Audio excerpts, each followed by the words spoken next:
Welcome, brave souls, to my dark and twisted world. Tonight, we journey into the unknown, where shadows whisper secrets and every creak could be the sound of something sinister.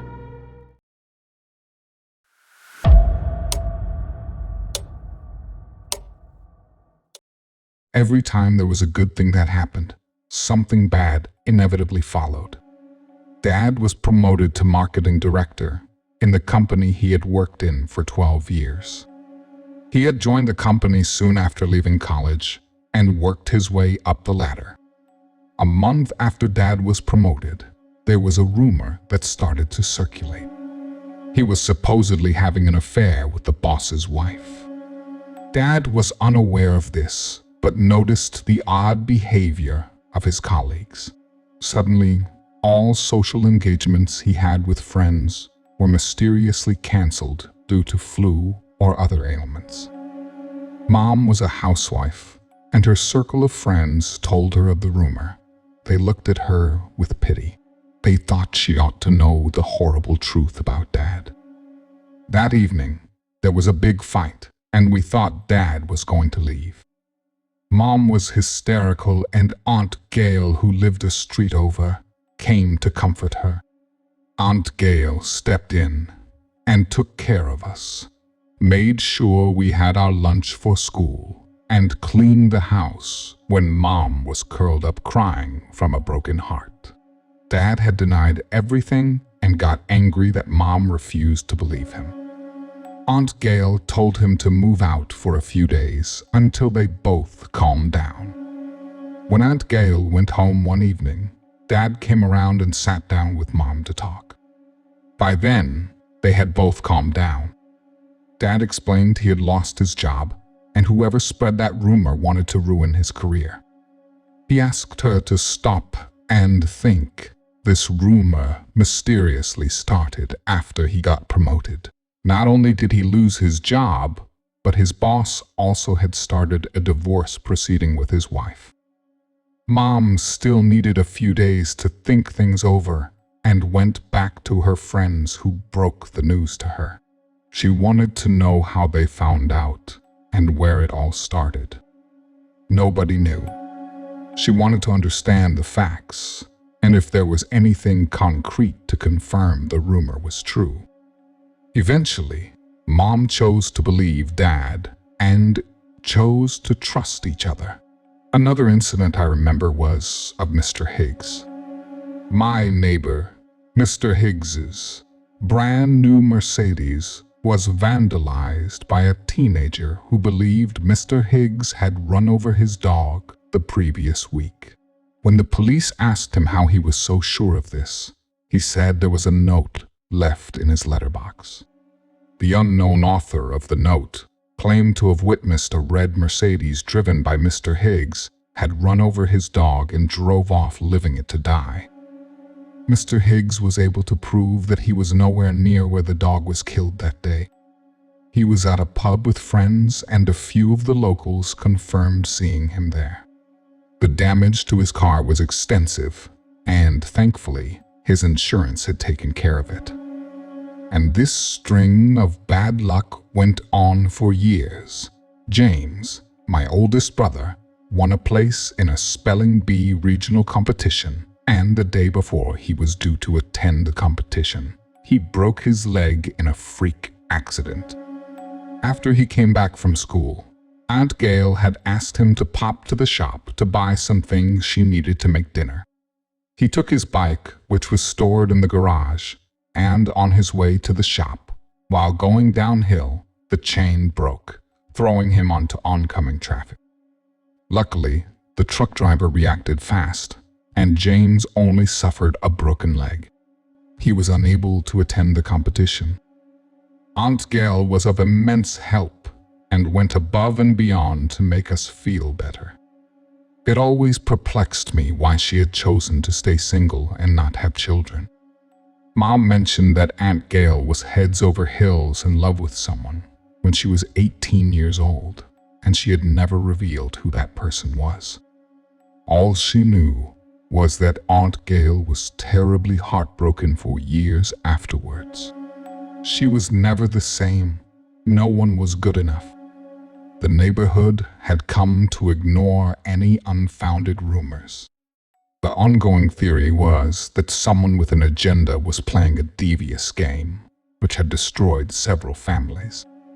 They named that individual the Sinister Rumor Mill. A couple of years ago, Aunt Gail started displaying signs of dementia. Mom and Dad rallied around her to help take care of her. They employed a full-time nurse to look after her, as she progressively got worse every year. That faithful day, I remember my dad had thrown my cousin, Ernest, a surprise 18th birthday party at our house. It was so much fun putting up the decorations and baking the birthday cake. I was 15 at that time, and my friends had a crush on Ernie. I invited them over to help with putting up the decorations, set the tables and chairs in the garden. Everything was going as planned, and Ernie was pleasantly surprised. Everybody was cheerful, getting drunk and playing karaoke, telling stories about Ernie as a child, and they even had a slideshow of him from newborn to his graduation ceremony. Aunt Gail was quiet, sitting in an armchair by the sliding door, overlooking the backyard, and barely ate anything. Her caretaker, Gabriel, was sitting next to her, and by now she was considered part of the family. Gaby had been looking after Aunt Gail for a year and a half, and everyone knew her and liked her very much. Suddenly, there was a loud crash as the living room coffee table smashed into pieces. Aunt Gail had pushed Gaby into the coffee table and was glaring at her with pure hatred. Mom, Dad, and Uncle Philip ran to check if Gaby was okay and tried to get Aunt Gail to sit down. She swiveled around so quickly that Mom stopped and stared at her in confusion. Aunt Gail rasped, You took everything from me. Get away from me. Get away from me. She raged and turned to look at Dad and said, You think she is better than me? After all the things I did for you, you chose her? Mom and Dad stared at her dumbfounded, thinking she was having an episode. They exchanged look, and Mom said, Gail, sit down. Let me get you a cup of tea to calm you down. Aunt Gail huffed and turned away. Gaby had a deep cut in her arm and probably needed stitches. Uncle Philip quietly asked Gaby what had happened. Gaby said in a wobbly voice, trying not to cry. She was muttering something about ungrateful people, and they will get what is coming to them. Apparently, Aunt Gail was getting ready to leave. Gaby grabbed her shawl and was trying to put it around her shoulder when Aunt Gail shoved her hard and told her, Get out of my face, you useless scum. Gaby had lost her balance and fell onto the coffee table. Uncle Philip and Dad said they were going to take Aunt Gail home and Mom should drive Gaby to the hospital. As Uncle Philip touched Aunt Gail's arm, she turned around and slapped him hard. Don't touch me, she screamed. She carried on. You think you are so clever, don't you? I'm the one who started the fire in your house all those years ago. That's right. I kicked the burning log from your fireplace into the carpet before I left that night. You kept bragging how happily married you were, and that I should give it a try instead of being an old maid. Where is your wife now? She saw you for who you truly are. A horrible little man. And you? She pointed at Dad. Did you enjoy your marketing director promotion? How long did you last? A month? She cackled and said, It was me. I spread the rumor that you were dipping your toe in your boss's pool. I wanted to destroy what you built after treating me and my love like it was nothing, like I was invisible. Something you brushed aside and forgot. She ranted. It is a shame James only suffered a broken leg in that bicycle fall, or no one died from eating your cookies at that church meeting. She continued. When Mom did not react, she provided more details. Do I need to spell it out for you? I put rat poison in the cookie dough. You took that batch of cookies to the church meeting, and those who ate it fell sick. She gloated. Mom gasped, remembering the incident. Fortunately for Mom, only a handful of people got an upset stomach, and no one suspected poison or that it was Mom's cookies. Aunt Gail wanted to get Mom out of the picture. Even better if Mom was imprisoned. When her attempts to separate Mom and Dad had failed, she thought the death of one of the kids could drive a wedge in their relationship.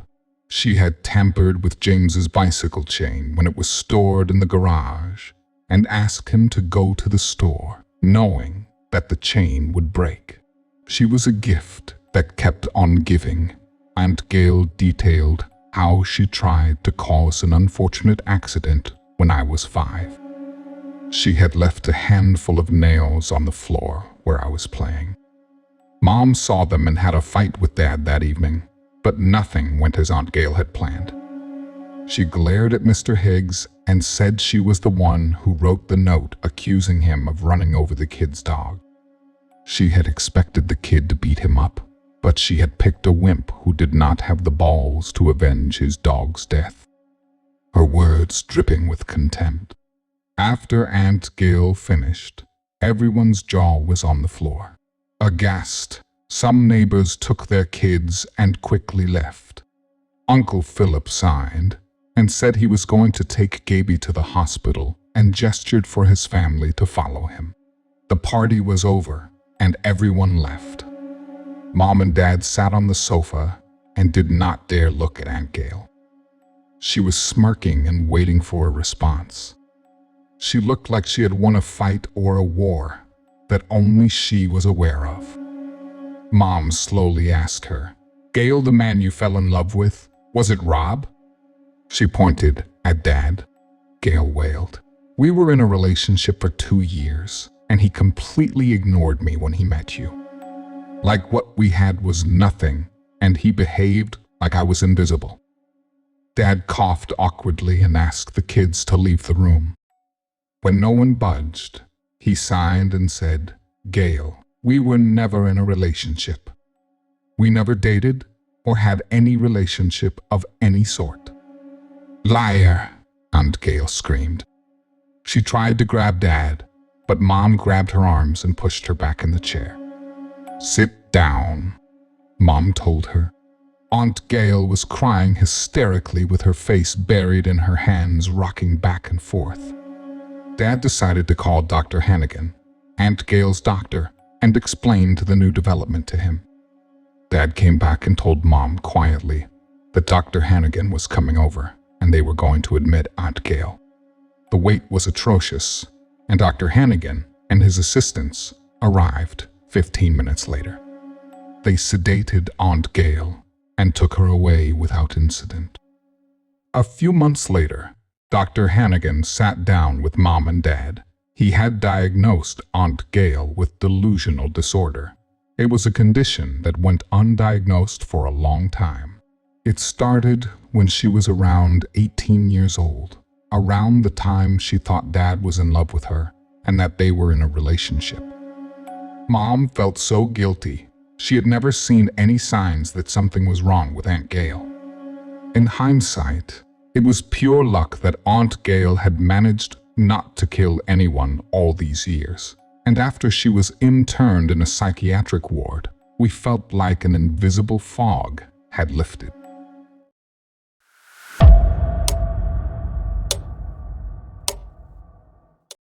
I used to think bullies were just a part of growing up, a necessary evil we had to endure to toughen us up. But then I met Trevor, and he redefined the word bully for me. This isn't your typical high school horror story. This is the story of a monster, disguised as a teenager, and the day he finally met his match. Trevor was the kind of bully who didn't just push you around for your lunch money. No, he took pleasure in psychological torture. His victims weren't just his classmates. He targeted anyone he could, from his own family to the elderly neighbors who lived on our street. I first crossed paths with Trevor in the 8th grade. He singled me out during gym class, tripping me so I fell flat on my face. Everyone laughed, but it didn't stop there. He spread rumors about me, called me names, and once even locked me in a janitor's closet for hours. It was hell. But what he did to his family was worse. His younger brother, Jake, often came to school with bruises. Jake never said a word, but we all knew Trevor was behind it. He'd torment his mother, calling her horrible names and breaking things around the house just to watch her cry. His father, a quiet man, seemed to age a year every time Trevor pulled one of his stunts. And then there were the neighbors. Old Mrs. Carpenter, who lived across the street, had her garden destroyed multiple times. Trevor would sneak into her yard at night, ripping out plants and smashing her flower pots. She'd wake up to the devastation, tears streaming down her face as she tried to salvage what was left. He thrived on fear and misery, a predator in a suburban jungle. Everyone was too scared to stand up to him, myself included. Until that night. It was a foggy Friday evening. I remember it so clearly because that was the night everything changed. I was on my way home from a friend's house when I saw Trevor in the distance. He was hunched over, fiddling with something in Mrs. Carpenter's yard. I thought about sneaking past him, avoiding confrontation as always, but something stopped me. A shadow moved behind him. It was barely visible through the mist, but it was there. At first, I thought it was just another kid, someone foolish enough to confront Trevor. But as I watched, I realized this shadow wasn't normal. It moved with an unnatural fluidity, almost gliding across the ground. Trevor stood up, holding a shattered piece of pottery. He laughed, a cruel, high-pitched sound that echoed in the silent night. The shadow moved closer, and I saw it clearly for the first time. It was tall, almost skeletal, with long, spindly fingers and hollow, dark eyes. "Who's there?" Trevor called out, his voice tinged with irritation and a hint of fear. The shadow didn't respond. It simply raised one of its elongated fingers and pointed directly at him. Trevor's bravado melted away. He took a step back, then another. The shadow followed, never breaking eye contact. Panic set in, and Trevor did something I never thought I'd see. He ran. He sprinted down the street, glancing over his shoulder, but the shadow was relentless. It pursued him, gaining ground effortlessly. I followed at a distance, too curious and terrified to intervene. Trevor reached his house and slammed the door behind him. For a moment, everything was quiet. Then, a blood-curdling scream pierced the night. It was a sound I will never forget, a mix of sheer terror and pain, the kind of scream that chills your bones and makes your skin crawl. The next day, Trevor was gone. His family claimed he ran away, but the haunted look in their eyes told a different story. Mrs. Carpenter's garden was untouched, and for the first time in years, there was a sense of peace in the neighborhood. I don't know what that shadow was or where it came from, but I do know one thing: Trevor met his match that night. Whatever he saw, whatever he experienced, it was enough to break him. The monster who had tormented so many had finally been hunted down. I still think about that night sometimes, especially when the fog rolls in. I wonder if the shadow is still out there, waiting for its next victim. And I wonder if, deep down, it's not just a shadow, but a force of retribution, making sure that those who spread misery get what they deserve. So if you ever find yourself alone on a foggy night and you see a shadow moving toward you, remember Trevor. Remember what happens to those who take pleasure in others' suffering, and pray that shadow isn't coming for you.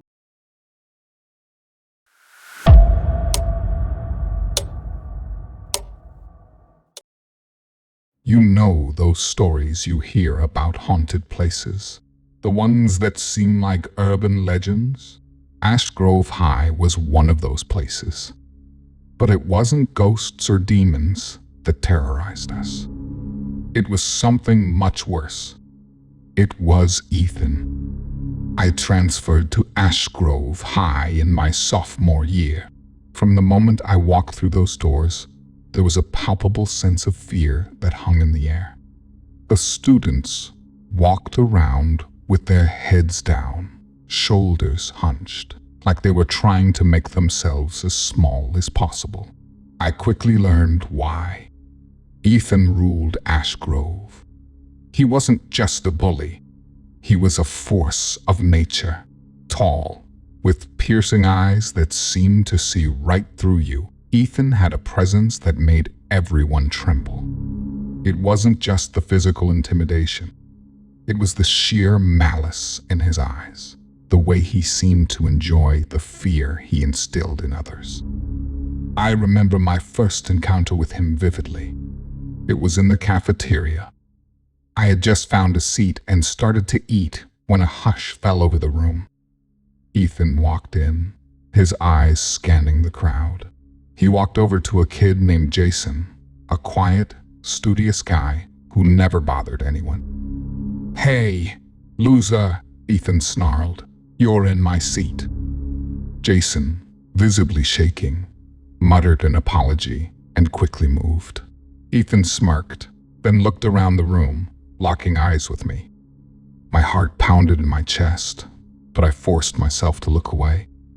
That was the beginning. Over the next few weeks, I witnessed Ethan's reign of terror. He had a group of followers, other bullies, who seemed to worship him. Together, they made life hell for anyone who crossed their path. But it was more than just physical bullying. Ethan had a way of getting inside your head, making you doubt yourself, making you believe you deserved torment. The teachers did nothing. It was as if they were just as afraid of him as we were. The principal, Mr. Lawson, would give him a stern talking to, but nothing ever came of it. It was like Ethan was untouchable. Then the disappearances started. It was subtle at first. Kids would transfer schools or drop out, and no one seemed to know why. But those of us who stayed knew the truth. Ethan was behind it. He had this dark charisma that drew people in, and once you were in his sights, there was no escaping. One night, Jason didn't come home. His parents were frantic. The police were called, but there was no trace of him. Rumors flew around the school. Some said they saw Ethan and his cronies dragging Jason into the old gym after hours. Others said they heard screams coming from the basement. I knew I had to do something, but I was terrified. One night, I decided to stay late after school, hiding in the shadows near the gym. As darkness fell, I saw Ethan and his gang slipping into the building. Heart pounding, I followed at a distance. They led Jason to the basement, a place we all knew was off limits. From my hiding spot, I watched in horror as they taunted and tormented him. Ethan's face twisted in a cruel smile as he whispered something to Jason, something that made his eyes widen in terror. I don't know how long I stood there, frozen in fear, but suddenly the basement lights went out. There was a flurry of movement, a scuffle, and then silence. When the lights flickered back on, Ethan and his gang were gone. Jason lay on the floor, motionless. I ran to him, shaking him, but it was too late. The look of terror frozen on his face was something I would never forget. Panic set in, and I fled, my mind racing. I knew no one would believe me. Ethan had everyone under his thumb. The next day, the school was abuzz with rumors of Jason's disappearance. The police were everywhere, but they found nothing. Ethan walked the halls with a smug smile, like he knew he was untouchable, and in a way, he was. Years have passed since that night. I graduated and left Ashgrove, but the memories still haunt me. They say the school is still cursed, that Ethan's spirit lingers, a malevolent force that can never be truly exorcised. Sometimes, late at night, I can still hear his voice, whispering in the darkness, reminding me that no one escapes his wrath. And to this day, everyone shudders at his name, Ethan.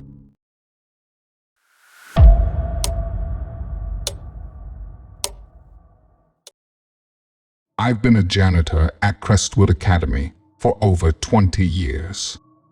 My name is Hank, but to the students and faculty, I'm just the guy who mops the floors and empties the trash.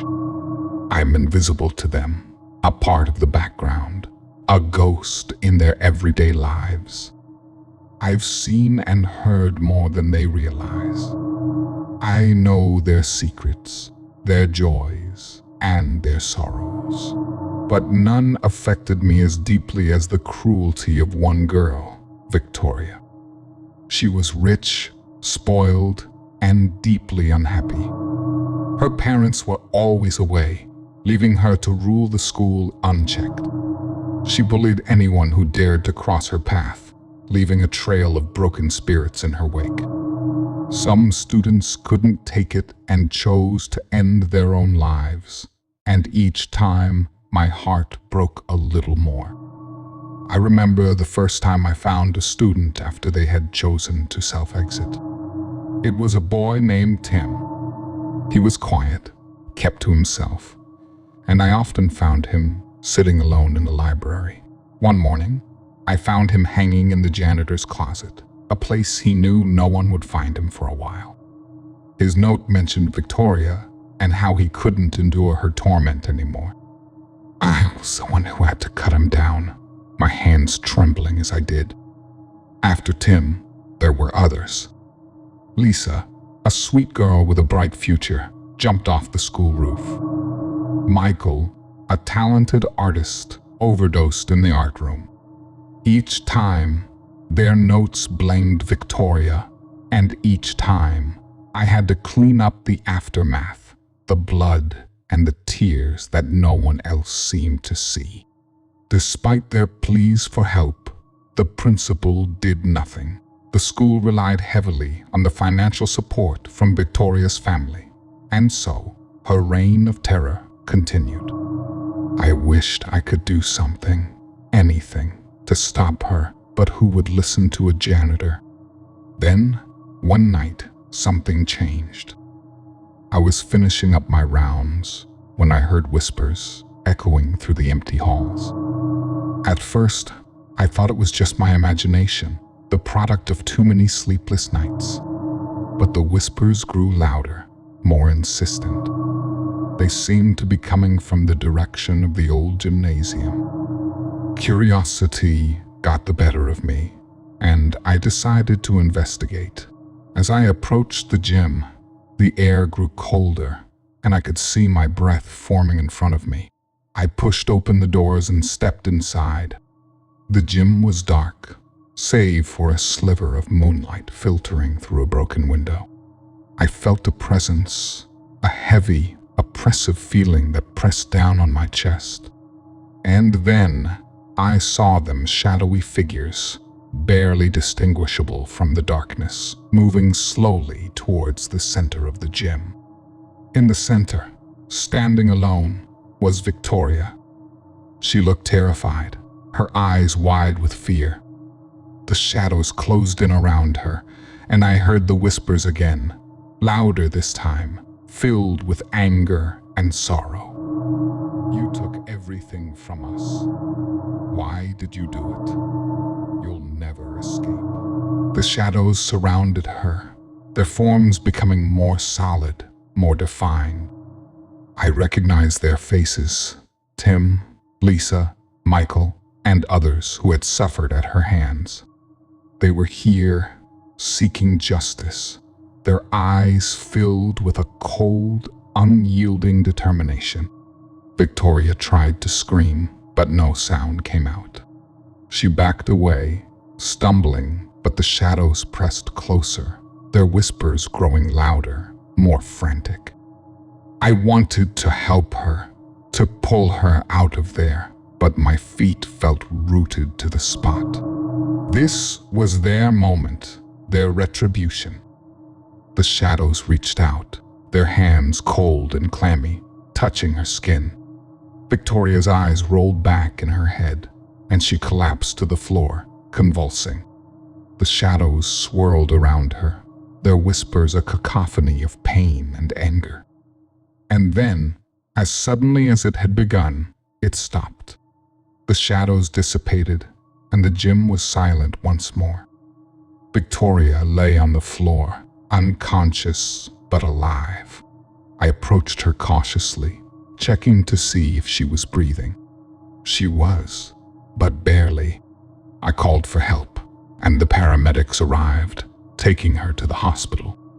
They said she had suffered a severe panic attack, but I knew it was more than that. The spirits of those she had tormented had exacted their revenge, leaving her a broken shell of the person she once was. Victoria never returned to Crestwood Academy. Her parents withdrew her from school, and she was sent away to a private facility for treatment. The atmosphere at school changed after that night. The students seemed lighter, less burdened by fear. The whispers stopped, and the shadows no longer lurked in the corners. I continued my work as the janitor, still invisible, but with a new sense of purpose. I had witnessed justice in its most unusual form, and though it haunted me, it also gave me a strange sense of peace. The spirits of those lost souls had found their closure, and in a way, so had I. So, if you ever find yourself alone in the halls of Crestwood Academy and feel a chill in the air, remember the story of Victoria.